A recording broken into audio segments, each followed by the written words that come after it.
La insulina es una hormona hipoglicemiante, lipogénica, antilipolítica, anabólica proteica y factor de crecimiento.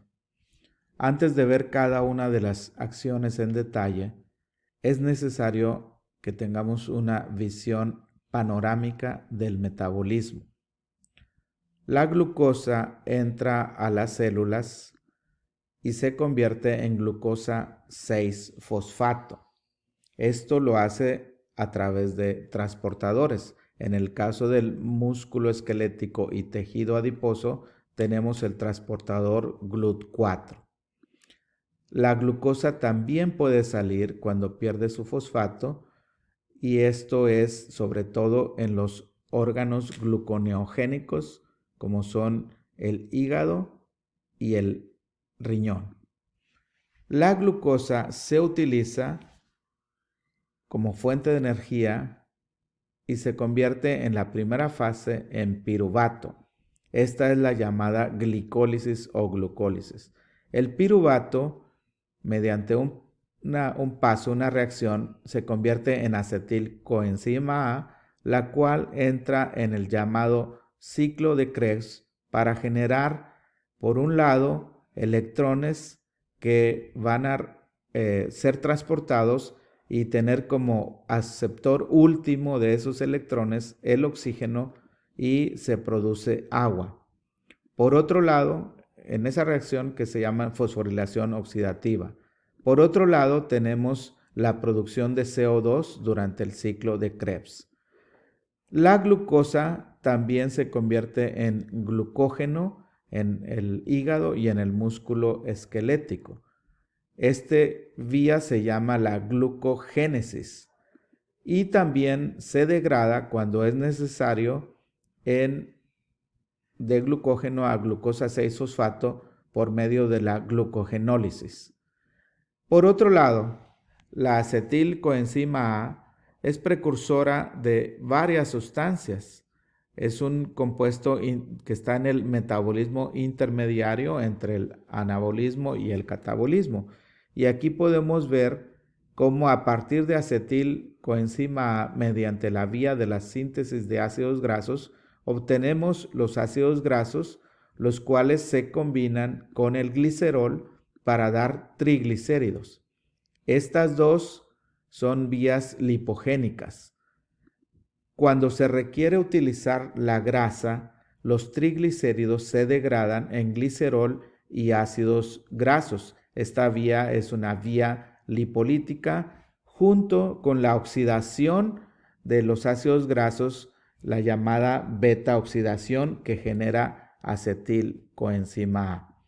El glicerol, por otro lado, se puede convertir en glucosa por una vía que se llama la gluconeogénesis. Es decir, podemos producir glucosa a partir de la grasa. Y también otras vías gluconeogénicas son los aminoácidos que por intermediarios del ciclo de Krebs o directamente convirtiéndose en piruvatos van a generar glucosa. Es decir, desde la proteína también podemos producir glucosa. El lactato, como ustedes saben, proviene del piruvato en condiciones anaerobias, pero también se puede reconvertir en piruvato nuevamente y es parte de los procesos gluconeogénicos. La acetilcoenzima A, por otro lado, cuando está en exceso, genera los llamados cuerpos cetónicos a través de esta vía que se llama la cetogénesis. Los cuerpos cetónicos en realidad no son malos en sí mismos, el problema es cuando están en exceso. Como sabemos, los aminoácidos son la base, son los bloques para construir las proteínas, y las proteínas se pueden degradar hasta aminoácidos. Quiero hacer algunas aclaraciones en este esquema que les he presentado. En algunos de los pasos las reacciones son directas, por ejemplo, de glucosa a glucosa 6-fosfato, pero de glucosa 6-fosfato a piruvato hay varios pasos, varias reacciones.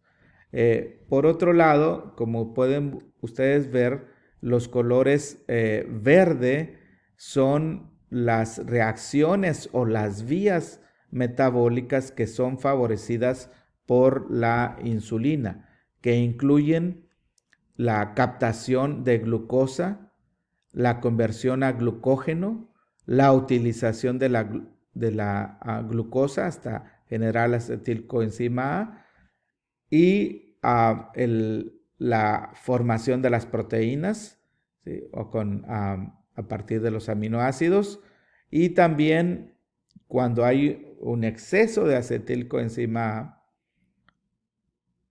la glucosa se convierte en grasa, ácido graso, que después, como dijimos, se une con el glicerol y forma los triglicéridos, que es la principal forma de almacenar la grasa. Por otro lado, las flechas que están en color rojo son las reacciones o las vías metabólicas que se ven favorecidas cuando no hay insulina. Aquí tenemos, por ejemplo, la salida de glucosa. La glucosa 6-fosfato pierde el fosfato y es exportada, sobre todo en hígado y en riñones. La degradación del glucógeno, la gluconeogénesis, la lipólisis y la cetogénesis, también la beta oxidación. Por eso decimos que la insulina es la hormona de la abundancia, porque cuando hay glucosa, entonces la utiliza, la guarda, incluso la convierte en grasa. Y cuando no hay insulina, la célula tiene que echar mano de otros compuestos que no son los hidratos de carbono, como son las grasas o las proteínas, para producir la glucosa. También vale decir que la insulina no solamente permite la entrada de glucosa a las células, también de ácidos grasos, potasio y aminoácido. O sea, estos 4 compuestos son introducidos a las células gracias a la acción de la insulina. Entonces, viendo aquí ya más detalladamente las acciones de la insulina, el efecto hipoglicemiante, que tiene que ver con el metabolismo de los carbohidratos, es aumentar la captación de la glucosa en el hígado, en el músculo esquelético y en el tejido adiposo. También aumenta la síntesis de glicógeno, la glicólisis, la conversión de piruvato en acetil-CoA, como vimos, y por otro lado, disminuye la degradación del glucógeno, porque el glucógeno es una forma de almacenar, entonces va a estar ahí guardado, y también va a inhibir la gluconeogénesis en el hígado. El hígado es el principal órgano gluconeogénico. En cuanto al metabolismo de los lípidos, la insulina tiene una acción lipogénica, es decir, síntesis, producción, almacenamiento de las grasas, y por otro lado evita que la grasa se degrada, antilipolítica. Las reacciones tienen que ver con aumento en la síntesis de los ácidos grasos a partir de acetilcoenzima A, del exceso de acetilcoenzima A, en tejido adiposo, en el hígado.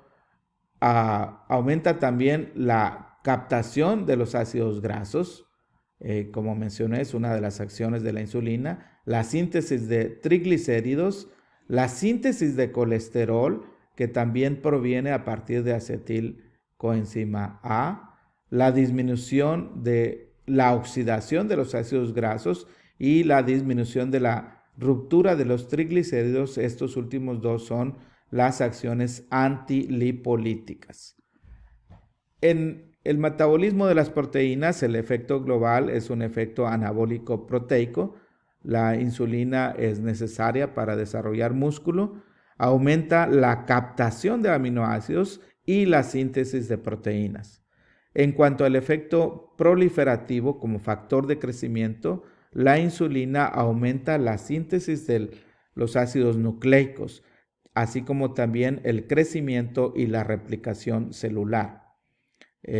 Por otro lado, la insulina produce un aumento en la actividad de la bomba de sodio y potasio ATPasa, lo cual permite la entrada de potasio y de fosfato a las células.